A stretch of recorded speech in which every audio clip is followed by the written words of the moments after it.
thôi bị sạch tích cho nó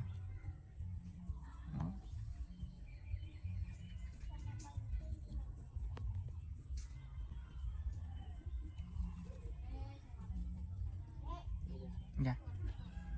dạ mày anh này toàn bóc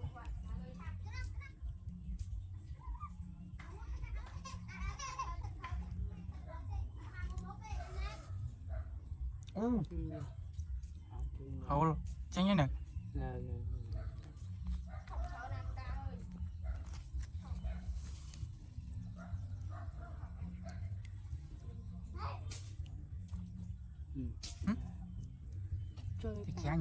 thì anh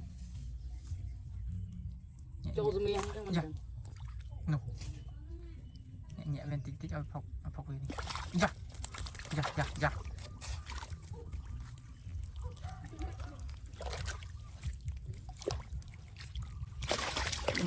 dạ dạ ở đâu trôi chân trống ok à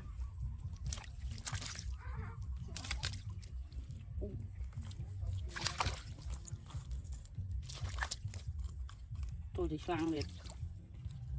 độ trang ok dạ bò vẫn trừ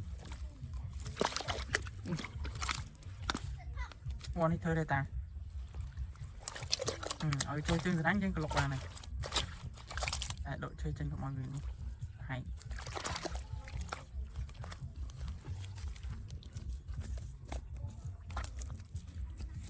tôi sáng con này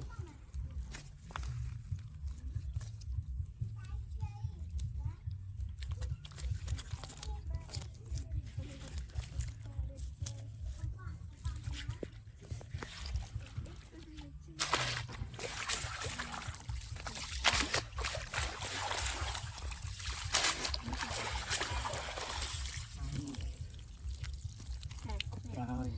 cái đấy màu đỏ bây giờ từ lứa cái kia đâu sang hoạt đỏ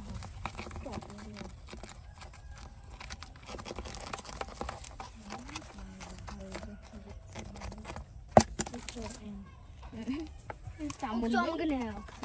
áp bom âu rồi lại toàn móc trong cái nào nó này nó sẽ nhẹ nhẹ thấy chứ dạ dạ thôi họ nào là ơi họ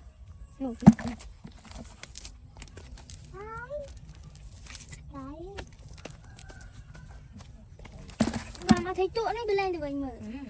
mở nè tụ ba không luôn tụ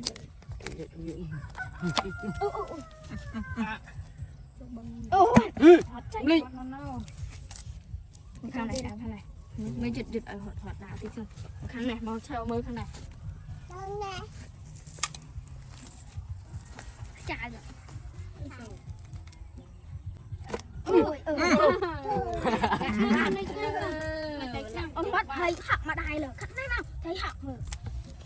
thấy khăn rồi đẩy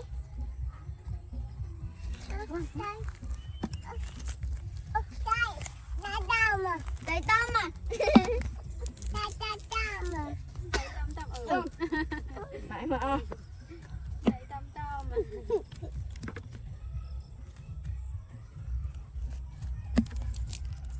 cái là ta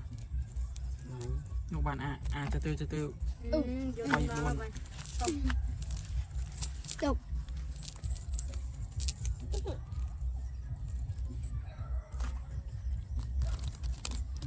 thấy chưa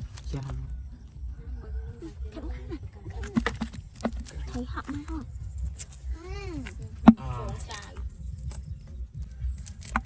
chai tục masanan kita mùi nâng tới mùi